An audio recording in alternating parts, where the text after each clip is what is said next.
সবাইকে শুভেচ্ছা জানিয়ে মাছরাঙা দেশের সংবাদে স্বাগত জানাচ্ছি নাবিলা ফেরদৌস। দেশের অন্যান্য অঞ্চলের খবরের সঙ্গে আজ থাকছে চট্টগ্রাম বিভাগের সংবাদ কর্ণফুলীর তীরে। শুরুতেই গার্ডিয়ান লাইফ ইন্স্যুরেন্স সংবাদ শিরোনাম। চট্টগ্রামে ভান্ডার জুড়ে পানি শোধনাগারে কাজ প্রায় শেষ। বছরে চালুর আশা 10 লাখ মানুষের সুপেয় পানির সংকট দূর হবে বলছে কর্তৃপক্ষ। চট্টগ্রামে 2 শিক্ষকের বিরুদ্ধে ছাত্রের উপর যৌন হয়রানির অভিযোগ। ক্ষুব্ধ অভিভাবকরা চাইছেন বিচার, সন্তানদের নিরাপত্তা নিয়ে উদ্বেগ। এবার বিস্তারিত। এবার চট্টগ্রাম বিভাগের সংবাদ কর্ণফুলীর তীরে।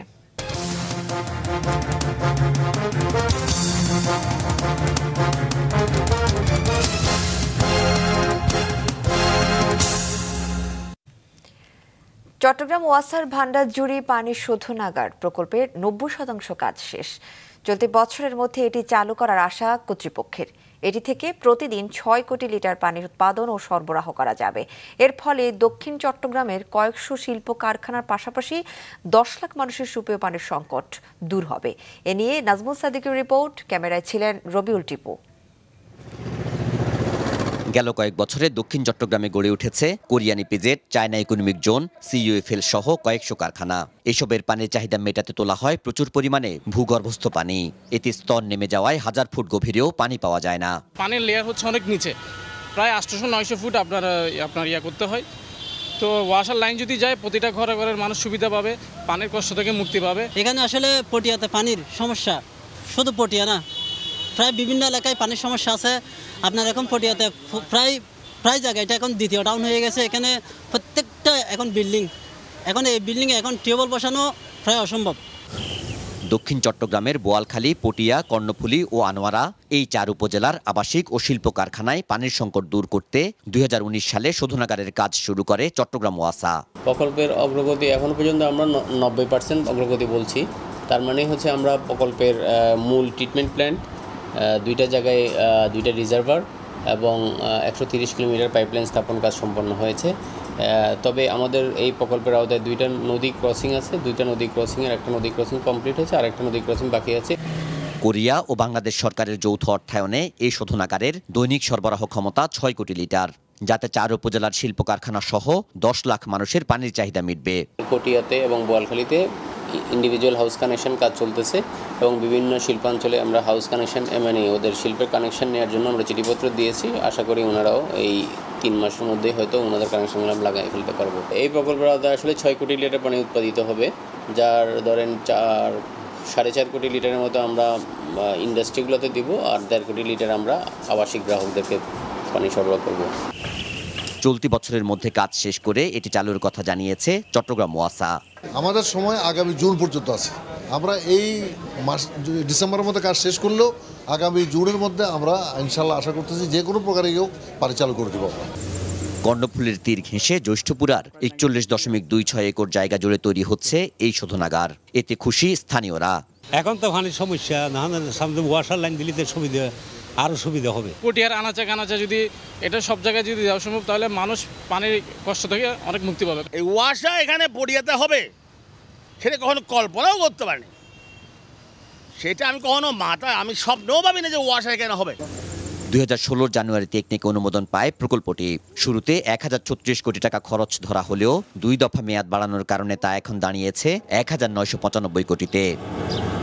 নাজমুল সাদিকি, মাছরাঙা সংবাদ, চট্টগ্রাম। চট্টগ্রামে একটি ঝুটের গুদামে অগ্নিকাণ্ডের ঘটনা ঘটেছে। নগরীর উত্তর কাট্টুলির সিটি গেট এলাকার মোস্তফা হাকিম ডিগ্রি কলেজের পাশে তৈরি পোশাক শিল্পের ঝুটের গুদামে সকাল 10টার দিকে এই অগ্নিকাণ্ডের সূত্রপাত হয়। খবর পেয়ে দ্রুত ঘটনাস্থলে গিয়ে আগুন নিয়ন্ত্রণে কাজ শুরু করে ফায়ার সার্ভিসের 6টি ইউনিট। প্রায় 2 ঘন্টার চেষ্টায় নিয়ন্ত্রণে আসে আগুন। অগ্নিকাণ্ডের কারণ ও ক্ষয়ক্ষতি নিরূপণে তদন্ত চলছে বলে জানায় ফায়ার সার্ভিস। চট্টগ্রামে একটি স্কুলে 2 শিক্ষকের হাতে 5ম শ্রেণীর এক ছাত্রী যৌন হয়রানির ঘটনায় ক্ষোভে ফুঁসে উঠছেন শিক্ষার্থী ও অভিভাবকরা। জড়িত 2 শিক্ষকের বিচার দাবি করেছেন শিক্ষার্থীরা, আর সন্তানের নিরাপত্তা নিয়ে উদ্বিগ্ন অভিভাবকরা। আব্দুল্লাহ রাকিবের রিপোর্ট, ক্যামেরায় সাথে ছিলেন সঞ্জীব দে। সকাল থেকেই চট্টগ্রাম নগরীর সেন্ট স্কলাস্টিকাস বালিকা বিদ্যালয়ে শিক্ষার্থী ও অভিভাবকদের এমন জমায়েত। গেল রোববার পঞ্চম শ্রেণীর এক ছাত্রীকে যৌন হয়রানির অভিযোগ উঠে 2 শিক্ষকের বিরুদ্ধে। এর প্রতিবাদ জানাতেই স্কুলের ফটকের সামনে এই বিক্ষোভ। এ সময় 2 শিক্ষকের বিচার দাবি করেন শিক্ষার্থীরা। এমন ঘটনায় নিরাপত্তাহীনতায় ভুগছেন বলে জানান তারা।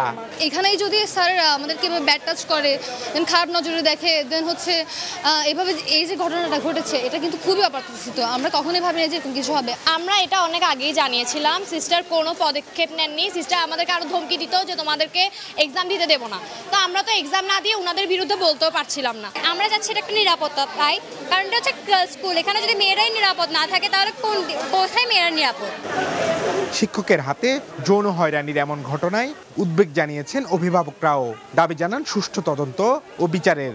আমি শুধু আমার বাচ্চার কথা চিন্তা করব না, আমরা স্কুলটাতে দিয়েছি আমাদের বাচ্চাদের সেফটি, পড়ালেখা সবকিছু মিলাই, কিন্তু এখন যে স্কুলের পরিস্থিতি সেটা তো আমরা মেনে নিতে পারতেছি না। এখন এরকম পরিবেশে তো মেয়ে আসলে সিকিউর না। আমরা কেন এত টাকা খরচ করে স্কুলে পড়াবো? আমরা বাচ্চাদের সেফটি চাই, বাচ্চাদের নিরাপত্তা চাই। যৌন নিপীড়নের ঘটনায় স্কুলের বিজ্ঞান শিক্ষক অভিযুক্ত করে গত রাতে নগরীর কোতোয়ালি থানায় মামলা করেছে ভুক্তভোগী ছাত্রী। রাতে রাকিব উদ্দিনকে গ্রেফতার করা হলেও পলাতক রয়েছেন অন্যজন। তবে এরই মধ্যে 2 শিক্ষককে বরখাস্তের পাশাপাশি তদন্ত কমিটি গঠন করেছে স্কুল কর্তৃপক্ষ। আমরা যেহেতু তদন্ত কমিটি গঠন করা হয়েছে, সমস্ত কিছু বেরিয়ে যাবে। সমস্ত কিছু আগে যে ইনিশিয়াল একটা ইনকোয়ারি হয়েছে সেখানেও যদি সেটা হয় অবশ্যই আমরা সেই ব্যবস্থাও নিব। আমরা অবশ্যই সেই ক্ষেত্রে দোষী যেই হোক না কেন আমরা ব্যবস্থা নিব। শিক্ষার্থীদের বিক্ষোভের কারণে আজ স্কুলটির শিক্ষা কার্যক্রম বন্ধ রাখা হয়। আব্দুল্লাহ রাকিব, মাছরাঙা সংবাদ, চট্টগ্রাম। বান্দরবানের রুমা উপজেলায় যৌথ বাহিনীর অভিযান চলছে। গতকাল জেলার রুমা উপজেলার বিভিন্ন দুর্গম পাহাড়ে অভিযান চালায় যৌথ বাহিনী। পরে বিকালে উপজেলার পাইন্দু ইউনিয়নের জুরভাং পাড়ায় একটি মরদেহ পেয়ে তারা পুলিশকে খবর দেয়। প্রাথমিকভাবে মরদেহটি KNF এর সদস্য বলে ধারণা করা হচ্ছে। এদিকে রিমান্ড শেষে ফের কারাগারে পাঠানো হয়েছে এর আগে গ্রেফতার KNF এর 5 সদস্যকে। সাভারে একটি নির্মাণাধীন বাড়ি থেকে মাটি চাপা দেওয়া নরকঙ্কাল উদ্ধার করেছে পুলিশ। কাপড় দেখে মরদেহটি 14 মাস আগে নিখোঁজ ব্যবসায়ী তোফাজ্জল হোসেনের বলে দাবি করেছে পরিবারের সদস্যরা। ঘটনার সাথে জড়িত সন্দেহে গ্রেফতার করা হয়েছে সাভারের সিরিয়াল কিলার মাদক কারবারি স্বপনকে। প্রতিনিধি সৈয়দ হাসিবের পাঠানো তথ্য ছবিতে ডেস্ক রিপোর্ট।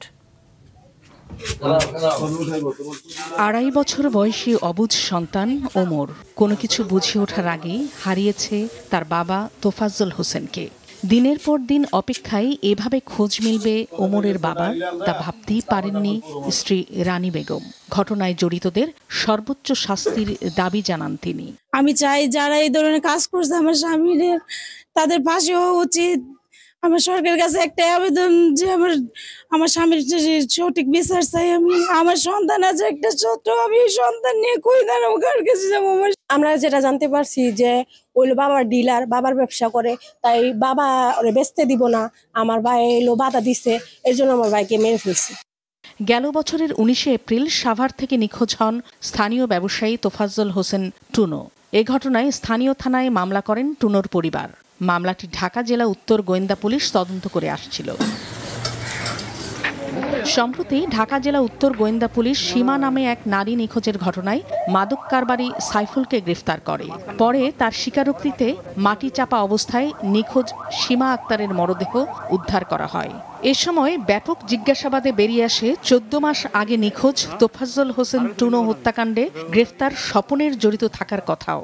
এরই ধারাবাহিকতায় সাভারের সিটিলেন মহল্লায় দোতলা বাড়ির নিচতলার মেঝে খুঁড়ে পাওয়া যায় হাড়গোড় ও শার্ট। সীমা অপহরণ এবং পরবর্তীতে যে সীমা হত্যাকাণ্ড, এই মামলার সূত্র ধরে আমাদের ঢাকা জেলা পুলিশের ডিবি এবং সাভার থানা পুলিশ এই মামলা সংক্রান্তে সাইফুলকে আমরা গ্রেপ্তার করি এবং সাইফুলকে গ্রেপ্তার করে ওই মামলায় সাইফুল আদালতে স্বীকারোক্তিমূলক জবানবন্দি প্রদান করেন এবং কিভাবে এই সীমাকে মারলেন বা কিভাবে হত্যাকাণ্ড করলেন সেই ঘটনা সংক্রান্তেও আমরা স্বপনের নাম পাই এবং এই স্বপনকে ব্যাপক জিজ্ঞাসাবাদ করলে আজকে সে এই হত্যাকাণ্ড, বিশেষত এই তনুকে হত্যাকাণ্ড ঘটনাও সে স্বীকার করে এবং সে তার এখানে আপনারা দেখেছেন যে নির্মাণাধীন যে বাড়িটি, তনুকে সে অপহরণ করে সে তার বাড়ির নিচে মাটি চাপা দিয়ে সে মেরে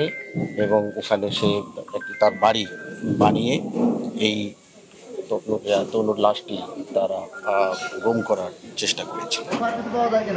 প্রাথমিকভাবে শার্ট দেখে হাড়গোড় টুনোর বলে নিশ্চিত করেছে তার পরিবার, তবে ডিএনএ টেস্টের পর বিস্তারিত জানা যাবে বলে জানিয়েছে পুলিশ। মাছরাঙা নিউজ ডেস্ক। দিনাজপুরের ঘোড়াঘাটে ৮ মাস বয়সী এক শিশুকে যৌন হয়রানির অভিযোগে একজনকে গ্রেফতার করেছে পুলিশ। গতকাল সন্ধ্যায় শিশুটির মা বাদী হয়ে মামলা করলে রাতেই তাকে গ্রেফতার করা হয়। অভিযুক্ত মশিকুর ইসলাম মশি পেশায় কৃষক। নির্যাতিত শিশুর মায়ের অভিযোগ, গত ৬ জুন বিকেলে মশিকুর প্রতিবেশী শিশুকে তার মায়ের কাছ থেকে নিয়ে ঘুরতে বের হয়। এর কিছুক্ষণ পর শিশুটিকে রক্তাক্ত অবস্থায় মায়ের কাছে ফিরিয়ে দেয় সে। তাকে প্রথমে ঘোড়াঘাট উপজেলা স্বাস্থ্য কমপ্লেক্সে ভর্তি করা হয়। পরে পরীক্ষার জন্য M Abdur Rahim medical college হাসপাতালে নেওয়া হয়েছে বলে জানান ঘোড়াঘাট থানার ভারপ্রাপ্ত কর্মকর্তা আসাদুজ্জামান আসাদ। পটুয়াখালীতে প্রজননকালে বঙ্গোপসাগরে মৎস্য সম্পদ সংরক্ষণ ও মৎস্য সম্পদ বৃদ্ধি লক্ষ্যে চলমান ৬৫ দিনের নিষেধাজ্ঞা সফল করতে জেলেদের সচেতনতায় লিফলেট বিতরণ করে প্রচার চালিয়েছে কোস্টগার্ডের দক্ষিণ জোন। দুপুরে শিববাড়িয়া নদী ও মৎস্য বন্দর আলিপুর ও মহিপুরে মৎস্যজীবীদের সচেতন করতে এ কর্মসূচি পালন করা হয়। এ সময় নিজামপুর কোস্টগার্ডের station commander lieutenant Sakib Mehbub সহ কোস্টগার্ড দক্ষিণ জোনের সদস্যরা উপস্থিত ছিলেন। কোস্টগার্ড জানায়, প্রজনন মৌসুমে বঙ্গোপসাগরের সব মাছ আহরণ নিষিদ্ধ ঘোষণা করা হয়েছে। এ সময় কোস্টগার্ড নিয়মিত অভিযান পরিচালনা করছে। নোয়াখালীতে মাসব্যাপী অনূর্ধ্ব ১৬ বালক সাঁতার প্রশিক্ষণ শেষ হয়েছে। গতকাল বিকেলে কারামতিয়া কামিল মাদ্রাসা প্রাঙ্গণে প্রতিযোগিতা শেষে বিজয়ীদের পুরস্কার ও সনদ তুলে দেন সদর উপজেলার সহকারী কমিশনার শাহনেওয়াজ তানভীর ও জেলা ক্রীড়া কর্মকর্তা মোহাম্মদ আলাউদ্দিন। জেলার ৫টি বিদ্যালয়ের শতাধিক শিক্ষার্থী ৩ ক্যাটাগরিতে এ প্রশিক্ষণে অংশ নেয়। গত ৯ মে শুরু হয় মাসব্যাপী সাঁতার প্রশিক্ষণ। ঝিনাইদহ ৪ আসনের সাংসদ আনোয়ারুল আজিম আনার খুনের ঘটনায় জেলা আওয়ামী লীগের সাধারণ সম্পাদক সাইদুল করিম মিন্টুর আটক ইস্যুতে উত্তপ্ত হয়ে উঠেছে ঝিনাইদহের রাজনৈতিক অঙ্গন। গতকাল পুলিশ মিন্টুকে আটকের পর রাতে ও আজ সকালে পক্ষে ও বিপক্ষে পাল্টাপাল্টি কর্মসূচি পালিত হয়েছে। আটকের খবর ছড়িয়ে পড়লে গতকাল রাত ৮টার দিকে কালীগঞ্জ শহরে এক ঝটিকা আনন্দ মিছিল করে এমপি আনারের অনুসারীরা। শহরের ভূষণ স্কুল সড়কের দলীয় কার্যালয় থেকে মিছিলটি বের হয়ে প্রধান সড়ক প্রদক্ষিণ করে একই জায়গায় গিয়ে শেষ হয়। এদিকে মিন্টুকে আটকের প্রতিবাদে দুপুরে ঝিনাইদহ শহরে জেলা স্বেচ্ছাসেবক লীগের আয়োজনে মানববন্ধন ও বিক্ষোভ মিছিল করা হয়েছে। প্রথমে শহরের পায়রা চত্বরে মানববন্ধন কর্মসূচি পালিত হয়। ফেনীর সোনাগাজীতে স্ত্রী সিনথিয়া ইসলাম খুশবু ইলাকে বটি দিয়ে কুপিয়ে হত্যা করে থানায় হাজির হয়েছেন স্বামী আলী আক্কাস রনি। দুপুরে সোনাগাজী পৌরসভার ৯ নং ওয়ার্ড পূর্বচর গণেশ গ্রামের শেখপাড়া ওমর ফারুকের বাড়িতে ঘটনাটি ঘটেছে। এদিকে পটুয়াখালীর মৎস্য বন্দর আলিপুরের একটি আবাসিক হোটেল থেকে শফিকুর রহমান নামের সাবেক এক বন কর্মকর্তার মরদেহ উদ্ধার করেছে পুলিশ। বেলা 11:30টায় ভাই ভাই আবাসিক হোটেলের ১১ নম্বর কক্ষের দরজা ভেঙে তার মরদেহ উদ্ধার করা হয়। মৃত শফিকুর চাঁদপুরের চান্দরা পাটোয়ারি বাড়ি এলাকায় মতিউর রহমানের ছেলে। এছাড়া বরিশালে শিশুকন্যাকে হত্যার পর আত্মহত্যা করেছে পিতা। সকাল 9:30টায় নগরীর কাউনিয়া পানির ট্যাঙ্ক এলাকায় এই ঘটনা ঘটে। কুমিল্লা ব্রাহ্মণবাড়িয়া দিনাজপুরে পৃথক সড়ক দুর্ঘটনায় শিশুসহ 4 জনের মৃত্যু হয়েছে। এসব ঘটনায় আহত হয়েছে 6 জন। সকালে ঢাকা চট্টগ্রাম মহাসড়কে কুমিল্লার দাউদকান্দিতে কারভার্ড ভ্যান এর পেছনে গরুবাহী ট্রাকের ধাক্কায় গরু ব্যবসায়ী সহ 2 জন নিহত হন। এদিকে ব্রাহ্মণবাড়িয়ার আখাউড়া উপজেলার তন্তর এলাকায় গতকাল বিকেলে প্রাইভেট কার ও সিএনজি চালিত অটোরিকশার মুখোমুখি সংঘর্ষে 5 বছরের এক শিশু নিহত হয়েছে। আহত হয়েছে ওই শিশুর মা সহ 3 জন। অন্যদিকে দিনাজপুরের নবাবগঞ্জে 2টি মোটরসাইকেল ও অটো ভ্যানের ত্রিমুখী সংঘর্ষে ইসমাইল হোসেন নামের একজন মারা গেছেন। এ ঘটনায় আশঙ্কাজনকভাবে আহত 3 জনকে উন্নত চিকিৎসার জন্য রংপুর ও দিনাজপুর মেডিকেল কলেজ হাসপাতালে পাঠানো হয়েছে। গোপালগঞ্জের টুঙ্গিপাড়ায় বঙ্গবন্ধুর সমাধিতে শ্রদ্ধা নিবেদন করেছেন বিমান বাহিনীর নতুন প্রধান air vice marshal Hasan Mahmud Khan. এ সময় তার সাথে বিমান বাহিনীর ঊর্ধ্বতন কর্মকর্তা, জেলা প্রশাসন, স্থানীয় আওয়ামী লীগ নেতারা উপস্থিত ছিলেন। পরে বিমান বাহিনীর প্রধান কথা বলেন সাংবাদিকদের সাথে, কারো সাথে শত্রুতা নয়, তবে কেউ আঘাত হানার চেষ্টা করলে দাঁত ভাঙা জবাব দেওয়ার জন্য প্রস্তুত থাকার কথা জানান তিনি। এ সময় পার্বত্য এলাকায় সন্ত্রাসী কার্যক্রম প্রতিরোধে পাহাড়ে যৌথ বাহিনীর অভিযানে বিমান বাহিনীর সক্ষমতা তুলে ধরেন তিনি। প্রথমত এটা যৌথ বাহিনী চলছে এবং বিমান বাহিনী তার মতো অবশ্যই আমরা এটার সাথে জড়িত আছি। আমাদের আপনারা হয়তো জানেন আমাদের অত্যাধুনিক ইউএভি আছে, ড্রোন এয়ারক্রাফট যেটা আপনারা বলেন। এই বর্তমান সরকার মাননীয় প্রধানমন্ত্রী আমাদেরকে এটা দিয়েছেন বিগত সরকার আমলে, এবং এটাকে আমরা খুবই যখনই প্রয়োজন হচ্ছে আমরা ব্যবহার করছি এবং ওটার মাধ্যমে আমরা ইন্টেলিজেন্স গ্যাদার করি এবং ওটা আমরা যাদের প্রয়োজন তাদের সাথে আমরা শেয়ার করি। আত্মকর্মসংস্থান ও সৃষ্টি ও দারিদ্র্য বিমোচিত হওয়ায় পাবনায় 18টি স্বয়ংসম্পূর্ণ সমিতির দায়িত্ব সংশ্লিষ্ট সদস্যদের কাছে হস্তান্তর করেছে বেসরকারি উন্নয়ন সংস্থা সিসিডিবি।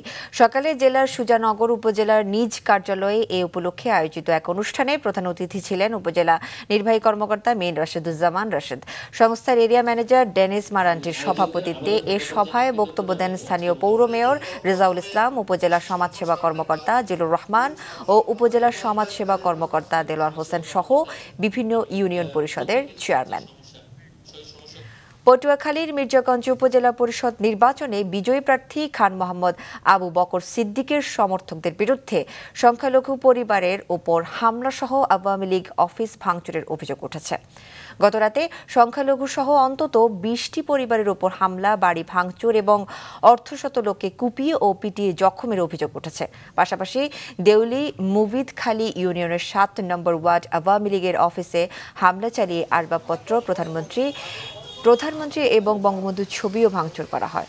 তবে অভিযোগ অস্বীকার করেন বিজয়ী চেয়ারম্যান খান মোহাম্মদ আবু বকর সিদ্দিক। এদিকে চাঁদপুর শহরে পুরান বাজারে আধিপত্য বিস্তারকে কেন্দ্র করে 2 গ্রুপের সংঘর্ষে আলামিন খান নামে অটোরিকশা চালক নিহত হয়েছেন। এ সময় 2 গ্রুপের পাল্টাপাল্টি হামলায় পুলিশ সহ আহত হয়েছে অন্তত 12 জন। কুষ্টিয়ায় দৌলতপুরে মামলার আসামি ধরতে গিয়ে জেলা গোয়েন্দা শাখা ডিবি পুলিশের বিরুদ্ধে 2 গ্রামের অন্তত 30 বাড়িতে ভাঙচুর এবং টাকা ও স্বর্ণালংকার লুটের অভিযোগ উঠেছে। নোয়াখালী জেলায় নিকা রেজিস্ট্রার ও হিন্দু বিবাহ নিবন্ধনগণের শৃঙ্খলা, দক্ষতা বৃদ্ধি ও জবাবদিহিতা নিশ্চিত এবং বাল্যবিবাহ নিরোধে উদ্বুদ্ধ করতে কর্মশালা অনুষ্ঠিত হয়েছে। দুপুরে মাঝদির একটি অডিটোরিয়ামে এই সভায় উপস্থিত ছিলেন জেলা প্রশাসক দেওয়ান মাহবুবুর রহমান, জেলা রেজিস্ট্রার আনোয়ারুল হক চৌধুরী সহ অন্যরা। এদিকে দিনাজপুরে হিলিতে বাল্যবিবাহ রোধ, বিবাহ বিচ্ছেদ, মোবাইল ও মাদকে আসক্তি বন্ধে যুব সমাজকে অন্তর্ভুক্তি শীর্ষক কর্মশালা অনুষ্ঠিত হয়েছে। বাস্কেটবলের প্রশিক্ষণ নিতে যুক্তরাষ্ট্রে যাচ্ছেন চাঁদপুরের একই প্রতিষ্ঠানের 3 শিক্ষার্থী। আগামী 14 জুন প্রশিক্ষণের জন্য রওনা হবেন তারা। স্পোর্টস ভিজিটর প্রোগ্রামের আওতায় চাঁদপুর বাস্কেটবল একাডেমির সহযোগিতায় তারা এই প্রশিক্ষণ নিতে যাচ্ছেন। প্রতিনিধি নুরুল আলমের তথ্য ছবিতে ডেস্ক রিপোর্ট। বাস্কেটবল খেলার উচ্চতর প্রশিক্ষণ গ্রহণের জন্য আমেরিকা যাওয়ার জন্য চূড়ান্তভাবে নির্বাচিত হয়েছে চাঁদপুর সদরের বীর প্রতীক মমিনুল্লাহ পাটোয়ারি একাডেমির 11 শ্রেণীর শিক্ষার্থী সুমাইয়া আক্তার, সদ্য এসএসসি পাশ করা ইতিয়া আক্তার ও 9ম শ্রেণীর ফারহানা আক্তার। ক্যাপ্টেন সুমাইয়া আক্তার সহ প্রশিক্ষণের সুযোগ পাওয়া 3 জনেরই বেড়ে ওঠা অজপাড়া গায়ে। নানা প্রতিকূলতা পেরিয়ে বাস্কেটবলে দেশের বিভিন্ন জায়গায় সুনাম অর্জন করে তারা। এই 3 শিক্ষার্থী ঢাকা, চট্টগ্রাম, কুমিল্লা, যশোর সহ বিভিন্ন জায়গায় বাস্কেটবল টুর্নামেন্টে অংশ নেয়। প্রথম ধাপ সিলেক্ট করে ওখানে আমরা নাম দিই, আর অনেক ব্যাপার ছিল কাগজপত্র নিয়ে, সেগুলি আমরা জমা দিই। সেখান থেকে আমাদেরকে অনেকগুলি ধাপের মাধ্যমে সিলেক্ট করা হয়েছিল। আমি খুবই নার্ভাস ছিলাম। আমাকে যখন জিজ্ঞাসা করতেছে আমার হাত পা কাঁপতেছে, ইংরেজিতে আরো আমি তো বলতে পারিনি। ওরা অর্ধেক বলে আমাকে বাংলা বললে ভালো হয়, পরে বললো। আমরা কখনই এখানে যাওয়ার আশা করিনি, আমাদের স্বপ্নে ছিল, বাট এখন বাস্তবে খুবই ভালো লাগছে। তারা ভালোভাবে প্রশিক্ষণ নিয়ে দেশের বাস্কেটবলকে সারা পৃথিবীর বুকে তুলে ধরবেন, এমনটাই আশা সবার। বাস্কেটবল সবচেয়ে বেশি খেলা হয় এনবি, যেটা আমেরিকাতেই হয়, সবচেয়ে উন্নত তারাই। এবং ওখানে যে ওরা প্রশিক্ষণ নিয়ে আসলে ওরা হয়তো ভবিষ্যতে আরো ভালো খেলবে। 4 থেকে 5 বছর যাবৎ দেশি বোলার ধারাবাহিকভাবে খেলাধুলা করে আসছিল, তারই ধারাবাহিকতায় তাদেরকে নির্বাচন করেছে। এই একাডেমির ছেলেমেয়েরা পড়াশোনার পাশাপাশি খেলাধুলায় এবং বিভিন্ন অঙ্গনে তারা অবদান রাখবে। এদিকে শনিবার বিকেলে চাঁদপুর জেলা ক্রীড়া সংস্থার পক্ষ থেকে জেলা প্রশাসক কামরুল হাসান তাদের প্রত্যেককে আর্থিক সহায়তা প্রদান করেন। তাদের ফুল দিয়ে শুভেচ্ছা জানিয়েছে বিভিন্ন সামাজিক সংগঠন। আমেরিকার লস অ্যাঞ্জেলসের স্পোর্টস ডিপ্লোমেসির আওতায় youth sports and women's improvement এই প্রশিক্ষণের আয়োজন করেছে। আগামী 15 জুন থেকে 29 জুন পর্যন্ত এ প্রশিক্ষণ চলবে। তাদের বাংলাদেশি কোচ হিসেবে থাকবেন ইব্রাহিম মোহাম্মদ। বাংলাদেশ থেকে দেশি বোলার্স নামের একটি সংস্থার ব্যবস্থাপনায় 2018 সাল থেকে দেশের অনূর্ধ্ব 18 নারীদের বাস্কেটবল, ফুটবল ও ভলিবল নিয়ে উচ্চ প্রশিক্ষণ দিয়ে আসছেন। এবছর বাংলাদেশ থেকে 5 জন মনোনীত হয় আমেরিকায় প্রশিক্ষণের জন্য। অন্য 2 জন হচ্ছেন ঢাকার ইরাদা আজম ও সাফরিনা জারিন। মাছরাঙা নিউজ ডেস্ক।